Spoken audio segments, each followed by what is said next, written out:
we don't have to understand life insurance super well to get this, right? We're Right. talking about banking. We're talking about thinking generations into the future. Life insurance, properly designed, all it is the vehicle.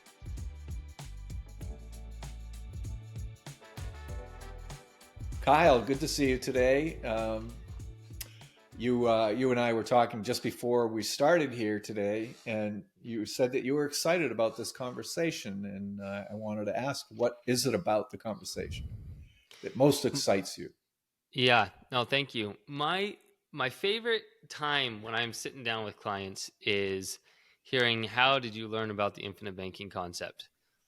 It's one of my favorite questions because it goes pretty deep. It goes into like what what they've been going through personally in their lives that made them realize that, hey, maybe I'm not going down the right path. Maybe there's a better path.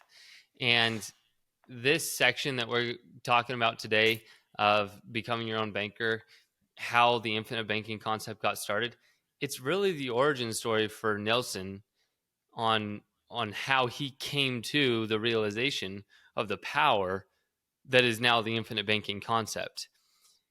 And it's so personal, and it speaks a lot to Nelson's character, his value sets, and all of that. And I think when we're focusing on infinite banking, so often we get really, and I'm guilty of this, like, frequently, we get sidetracked by the whether it's illustrations, policy structure, the way cash value grows. We get sidetracked with the performance or the different companies, the mechanics, why these things work the way they work. And really, it sometimes we have to step back and realize, why are we even doing this, and what are the values behind somebody who takes this much ownership over the banking function of their life. And I don't know, it's kind of inspiring to me, so it's exciting. Yeah, yeah, and yeah, agreed. And I also in that time of the 1980s when he got into a bind that inspired all this, um, that that this is something that has happened over and over again for others, um, but with Nelson, as opposed to what his buddies might have done that were in the same situation, they were investing in land as well. Is that what I had understood was that he decided to figure out a way out without going into bankruptcy. Mm-hmm. And what I understood was that his buddies went the other way. They filed for bankruptcy and walked away from it. Now there's repercussions for that too for many years, but at least you're out from under it pretty quickly, relatively speaking. I don't know all the details around the story, but I do know that he wanted. Well, even in this chapter, he mentions that if you can find somebody to buy it from you, that that'd be great. But you're going to find them, and they're going to discount it 5 times what you put into it. So it's a losing battle that way as well. But he had decided to figure out a way uh, to stay on top of it and work his way out of it. And I think that it's admirable in that sense that his integrity was well grounded. Um, Yeah, no, I agree with you. Integrity is a huge thing with Nelson, and it's one of those things that you don't necessarily find a whole lot in the financial world. mm, yeah, I think we all have we all have some level of integrity. It just it's all over the place, but pressure has a way of um, finding out where you really stand. Mm-hmm. And certainly Nelson was under a lot of pressure, right? His brother passed away. unexpectedly during this time. Um, his second grandchild uh, Born came with down with cancer. born with cancer, yeah, and Hmm. went through all that, and so at a tremendous amount of pressure. But that's I've always said, and again I mentioned Jim Rohn because he would talk about that's where you really find out what we're made of, Yeah. and there's lots of us, including myself. I've certainly experienced this pressure, feeling the pressure of too much credit card debt, and many of us are still in that. I've certainly gotten myself out of it, but it took many, many years to figure that out. Um, and that's when this is where you find out what we're really made of. We can talk a talk, but when the pressure really hits hard, that's when you're going to find out. And certainly he rose to the occasion. And so Yeah. it's a great story. Yeah, I agree. I reminded me when you were mentioning that about pressure, it made me think back to a little, I guess, challenging statement, quip story. I don't know what it's called, but someone was was saying, when you squeeze a lemon, you get lemon juice. If you squeeze an orange, you get orange juice. And then they asked, if you squeeze a Christian, what do you get? And I'm like, oh gosh, like, I don't know, blood, just like anything else. And they and they said, no, you should get Jesus, right? Whatever you have, whatever you are inside, eventually it comes out when that pressure is built up. Um, and so the integrity of Nelson, this speaks directly to him as an individual. His method of finding a solution was not going to the government. It wasn't pawning that off on somebody else. It was taking ownership of what had happened and going to the Lord Mm-hmm. in prayer. Come on, man. The value set that created this concept was born on that. That's amazing. Yeah, yeah. So this is what we're talking about today, just so we're clear, is on page 12 and 13, how the infinite banking concept got started. And again, this book is just a compilation of notes that Nelson created over the years.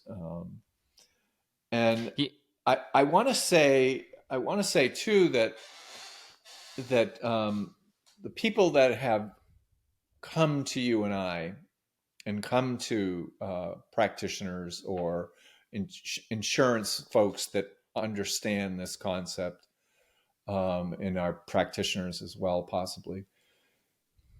They These people come to us and they actually implement it. That's a lot of pressure for them to go through many mm-hmm, times. That they battle with certain things, right? So if you're single, you just have yourself to fight with, in your own mind. But if you're married, just say you're married, no children. Uh, you have someone else to answer to about what you're doing with your money. So that's pressure, like you're not even mm-hmm, necessarily understanding the concept. And how do you explain it to somebody, even though you understand that there's something here and I'd like to implement something? That's a lot of pressure for both, the husband and the wife. And then if you add the children, that adds more complexity to the situation. So lots of people that come to this are under some level of pressure. mm-hmm.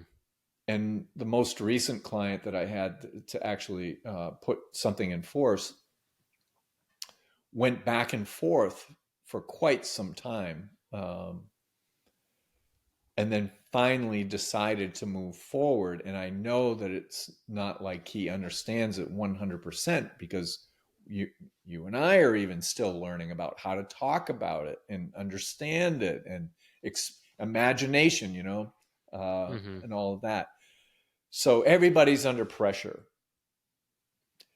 and you can be under pressure from a lot of different points of view in your life. Just under pressure, I hope you don't mind me rambling on here, but just under pressure we wanted to make a change in our lives 20 some odd years ago. And our daughter was 9 years old at the time. And we decided to move here to this little town because there was the school that was really unique in the country. And we always wanted the best for her. And we thought we're both college graduates. We'll figure it out. We'll get some jobs and all that. And we thought we understood where we were going and what we were doing. And then when we got here, it was like, whoa. So it's I'm using this as a comparison, but it's not exactly accurate maybe, but in all ways. But we thought we understood what we were coming into, just like Nelson when he was flipping the land, buying it, selling it, buying it, and he was making really good money. He thought he understood what was going on and things would just go along that way, just like us, from a different standpoint. Not all pressure comes from just financial. We thought Right. we'd be okay. And I'll tell you, we had savings. We thought, okay, yeah, this is enough. After a while we'll get jobs and all that. I'll tell you, it got scary pretty fast. Hmm. Within 6 months, 8 months, it was like, because we knew nobody here. Yeah. So that was a different kind of pressure, but it's still all the same, and you really figure out what you're made of. And the fact that we made it through, just like Nelson made it through, um, it caused us to grow. So I will also say that when people implement this and move forward, initially it feels scary, if you're not really 100% understanding Yeah. what and why you're doing it. Well, even if you do understand why you're doing it, it's still scary.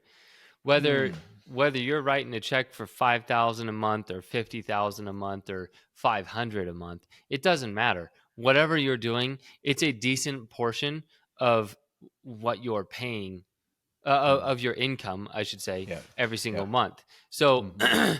everything's to scale. Everything, like, this is the biggest bill that you're opting for on a regular basis, probably bigger than anything else in your budget. Maybe bigger than your mortgage, maybe not, but pretty much bigger than anything else in most people's budget, right? Yeah, yeah. And when you itemize everything, that's a huge commitment. Even if you fully understand why you're doing what you're doing, it is still intimidating because it's different, right? It's completely contrary to the way other people think, and that's one thing that Nelson mentions kind of at the end of page 13 was, um, you know, he realized that he didn't know how to access his money through policy loans. He didn't realize what he had because he was thinking the way everybody else thought. But when he started thinking differently than how everybody else thought, he started coming up with solutions. And it's really important. You have to step away from the crowd. You have to walk, swim upstream in order to find some of those opportunities that everybody else is missing. Yeah, yeah. Yeah, you have to really begin to think for yourself. I like to tell stories that kind of help make a point or something. Um, just for, like you have to think for yourself. And for Nelson, he mentions in these on page 13, practically everyone thought I was crazy. And that's a lot of, well, peer pressure. And and he was still at a younger age where that mattered to him. Mm-hmm. It was the opposite of what the experts, quote unquote, The gurus. were, yeah, the gurus were saying to do to create wealth, and Mm-hmm. protection and all that other kind of stuff. Um, but when you realize, of course, he knew, uh, when you realize how life insurance really works, and when, I'm going to stress that because the word really works, is that most people have an understanding of life insurance that's probably a little off. Yeah. Most people don't understand it in the world at large. And he even mentions in these 2 pages that even the home offices, all the personnel don't necessarily understand it either. It's a job, like everybody has a job, but to really delve into what it is that you're working with, even the home office doesn't necessarily have all the answers depending on who you're talking to. Which is, and he also mentions, yeah, isn't that strange? But I guess there's a lot to know. Yeah, you know So what's interesting is I want to go back to, I guess, the beginning of page 12 and just kind of talk about what he did. First of all, he says a large portion of the root thought of this concept is coming from the study of forced finance, compound interest over a long period of time with no taxation on the buildup. You have to mm, be thinking many years into the future. This is what he claims as a large portion of the root thought of infinite banking is it came from his experience with forestry, long-term thinking. And then he said some of the infinite banking concept comes from an understanding of dividend paying life insurance. Some, mm. right? A large Yep, portion good. from forestry, some from life insurance, and also some from real estate because of the nature of leveraging that exists so frequently within real estate. And you're always Mm-hmm. borrowing money to make it happen. You're leveraging your own real estate to make other real estate opportunities happen. But the way that he lays it out is the majority of the root thought of infinite banking actually comes from this idea of forest finance, compound interest over a long period of time. What's fascinating to me about that is we don't have to understand life insurance super well to get this, right? We're Right. talking about banking. We're talking about thinking generations into the future. Life insurance properly designed, all it is the vehicle, right? That's just the what. The deep root that brings a lot of this into fruition isn't life insurance. It's just the vehicle for it. Right. Yeah. Yeah. Like we talked about in earlier episodes, that that you can do it in many different ways, right? But it just so happens that whole life insurance is the best vehicle for it. Mm-hmm. That kind of thing. Yeah, some of it came. That's a really good point, Kyle, to bring up, that he said that he really got a lot of it from the forestry side of things. One of the things that jumps out at me in the very first paragraph is this is you're dealing with compound interest over a long period of time with no taxation buildup. Mm-hmm. That, when you think about that, that's like, and then if you keep it for your whole life and hang on to it, it passes on tax free. Really? Yeah. If anybody has a what do I want to say, an estate tax problem, this is definitely something that can help with that. That's really interesting too to me. No taxation on the buildup. Yeah. So yeah, it's crazy. That's So that's awesome. Yeah, so then he talks about the root of everything, how it got started, and then he goes into his personal story about loss. And what I have experienced is people come to infinite banking after going through a lot of hardship. And he mentioned that. He said hardship helps us to see things to which we are normally blind. In 1980, his home was burglarized. His brother died at 52 years old from heart attack, and his granddaughter was born with cancer. And interest rates the following year went from 9.5% to 23%. That's a really crummy couple of years. I don't want to go through that, right? oh yeah. But it brings everything into perspective. Why am I here? What did I get myself into, right? And what's amazing to me is when all of this happened, he, like, once he experienced all of the loss and everything, and it kind of reset him to start questioning the system, to start questioning the process that he was in. um he turned to prayer, and he's saying it's amazing how good your prayer life can get when everything hits the fan, basically. And I just want to read this quote because I love the way he said it. He said, "The basic idea revealed in the infinite banking concept was born over a period of many, many months at 3 to 4 a.m. in the Mm. kneeling position, praying, Lord, please show me a way out of this financial nightmare that I have created for myself." He's looking for inspiration to get out of something that he claims he created for himself. Like it wasn't done to him. He took ownership of getting himself into that position, and he's taking ownership of getting himself out of that position.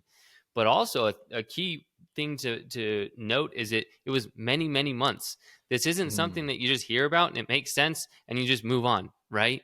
Some Right. people it's real quick, but oftentimes it's a long period of time where you're going through hardship and then you're looking for a solution, and things become clearer and clearer through time. A lot of people are looking for these things to just make sense right now. It's like, I'm a business owner. I'm making a ton of money. I'm super busy. I don't have time to study all this. No, I'm sorry, but you don't have time not to spend time looking at all of this, because this is going to shape the Right. way that your entire future is financed. So Yes.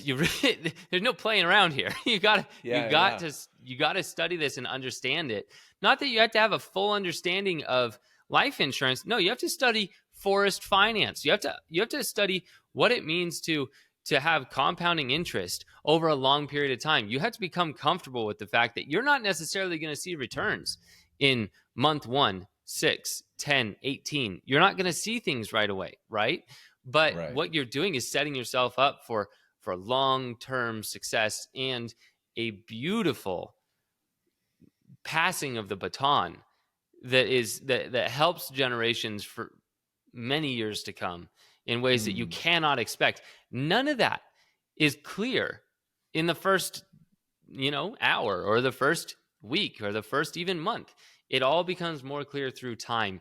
And if you're not comfortable with that, go do something else, because the infinite banking concept is a little bit more of a commitment than just a quick learn and implement and move on. Right. Yeah, which is kind of what we're used to in Hmm. our culture today. Um, yeah. Good points. Um, yeah. What else do we want to cover? Oh, I want to talk about the last thing that he was saying was implementation requires understanding and discipline. And then he's going to jump into the human elements and why discipline is so difficult, in coming pages. But I love that's all that's required is understanding and discipline. It's not Hmm. that big of a commitment from like I shouldn't say it's not that big of a commitment. It's simple. Just go through the process to understand it. Maybe you're a quick learn. Maybe you can understand it in a short amount of time enough to implement it. That's fantastic. But you also have to have the discipline to carry it through. Otherwise, it doesn't matter. Yeah. Yeah. Yeah. Yeah. If you're not going to follow through, you're probably better off not going forward. But you got to stay with it. Yeah. So, uh, hmm. Yeah, maybe found myself in such a financial. So something else that jumped out at me was from a personal standpoint was maybe you want. He says here maybe, excuse me, you found yourself in such a financial prison. Mm. Credit cards, high mortgage and all this kind of stuff, student debt, whatever it might be. Or maybe you want to develop a system that will keep you out of it, which is where I'm at, in that um, I see it as something that we've already used. It's relatively speaking, it's still new to us. It's been 5 years, coming up on 5 years here, that we implemented it, and we have used our ability to take loans to do things around the house here that needed to be, done, new fence, and a number of other things, and we're still doing things using this policy rather than using credit cards, which is like quicksand.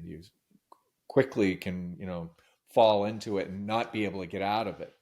And especially now with the interest rates on credit cards, they're just insane. It doesn't Yeah. even seem legal. And then the very end, where he says requires discipline to implement the idea, and it can change your life dramatically, even beyond your fondest dreams. And I said to my wife the other day that, I want to get all these things done. We need a new heating system, an air conditioner system. I'm doing the front roof. I'm doing the front retaining wall this summer. We're changing windows upstairs. All of this is going to be done through policy loans that we pay back. Okay, I got to Right. make sure on that to pay those things back, to be honest, with yourself about it, and be the banker, Um, and I said, I don't want this to take 5 years to do this list of things we need to do. And some of them are not cheap to do. Yeah. Um, but I don't want it to take 5 years. I want to do it in 2, if we can. I don't Mm-hmm. know that we can, but I haven't worked it all out. But I think we can get it done in 2 years. And then I want to do it in 2 years because I want to start having some fun. Yeah. I want to start doing some trips, traveling. I've been all over the United States and Canada. I want to take my wife to all these places I've been. Mm. Your neck of the woods out there in Montana. I I don't want it to take forever, and it doesn't have to, because I can see now how this thing is really starting to grow. It's Mm-hmm. not. It's already gone beyond this dip. The startup, and it's starting to come up. It's yeah. So I'm so happy that we started it when we did. Um, yeah, that's Yeah. about all I have to add. Well, that's awesome. And I guess the final thought is, you get how much you get access to is all dependent on how much you put in, just like any bank, right? If you don't put anything Right. in, or you put in pennies, you're going to get out pennies. If you put in hundreds, you're going to get out hundreds. If you put in, just keep going with that. What you put in is what you get out, and or determines what you should get out, I should say. Mm-hmm. And his when he realized the power of all this, he's like, oh, sweet. I'm in a really bad situation. I'm going to start paying more for life insurance.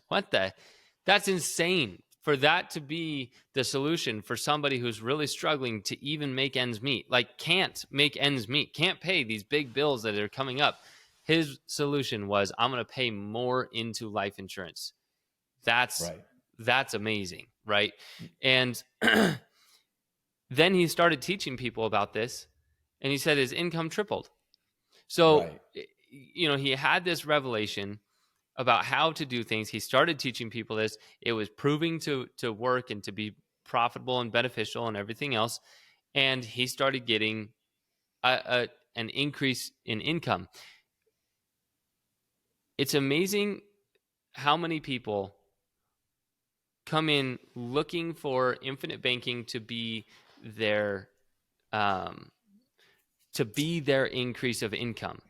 They're looking for it to provide, X amount of dividends within X amount of years, to start creating more cash flow, to do all this stuff. No, no, no, no. Infinite banking was never a source of income for Nelson Nash. It was like he increased his income outside of that through coaching, through doing all these other kinds of things, real estate, whatever it might have been. And Mm-hmm. and then he provided a great service of coaching and all of that increases income even more, and he paid more into premiums. He never talks about infinite banking being a source of income for him, or his policies being a source of income. He talked Right. about them as being something that he could leverage to go increase his source of income. So many people forget about that. This is why the benefits of infinite banking are not seen. They cannot be seen until the future. And we don't know what that's going to be. I had a kid who has no family, I should say no wife and kids, and nobody he's responsible for. He wants to buy a home in the next 3 to 4 years. He wants to buy property and build a home, and it's going to cost this amount of money. And so he had his goal, and he did not move forward with infinite banking because it didn't take his cash on hand and multiply it by enough to buy that house through infinite banking in 3 to 4 years. What if you don't buy a house in 3 to 4 years? What if your entire life changes Right. next year? You have no idea. And so it's good to have goals and good to have something that we are shooting for and trying to that we're making progress for on a regular basis. But if we put our blinders on and say that is our future and it's not going to change, then we're going to miss so many things. The future is going to come. Whether you have the capital to take advantage of it or not, the future is going to come. I'd rather be capitalized, and I do it with infinite banking. So I Yeah, think yeah. everybody should. Yeah, I do too. I would agree with that. The other thing I just mentioned too is that, we mentioned that you can start with 500, 5,000, 50,000, whatever it is. The concept is the concept. And it's somebody might say, well, I'm making, I don't know, $500,000 or $1 million a year, and I don't need to do this because I'm fine. It's on a scale. Just think of it. It doesn't matter. The concept still does the same thing wherever you are on the scale of income. So it works as well for the guy at 500 or 500,000. It doesn't matter. It's the concept of building capital that you control, where in many situations in our life financially, there's very little control. Yeah. You think you might have control, like you can go to the bank and get a loan and all that, but that doesn't mean that it's going to be forever like that. Yeah. Stuff changes. Just like he mentions in this guy, what was his name? Bunker Hunt was going to corner the silver market, which caused silver to go up. And the next thing he knows, he's being burglarized because the people are looking for silver in people's houses. So anyway, yeah, things change, and there's so much we don't have control of. But this, you have absolute control, which is just awesome. It's just awesome. So Yeah. anyway. Well, thank you so much. Again, like I said, I was excited about this one. There's so much about Nelson that inspired me, his character, his values, all of that. It's fun to talk about him, read about him, kind of study him a little bit more. So thank you guys for joining us. And as always, please like and subscribe. If you have any questions or comments, reach out to us. Our information is in the show notes. Thank you for joining us on the Sound Banking Podcast. If you're listening on YouTube, make sure to like and subscribe and click on the notification bell. Otherwise, join us on Apple Podcasts and Spotify for more content.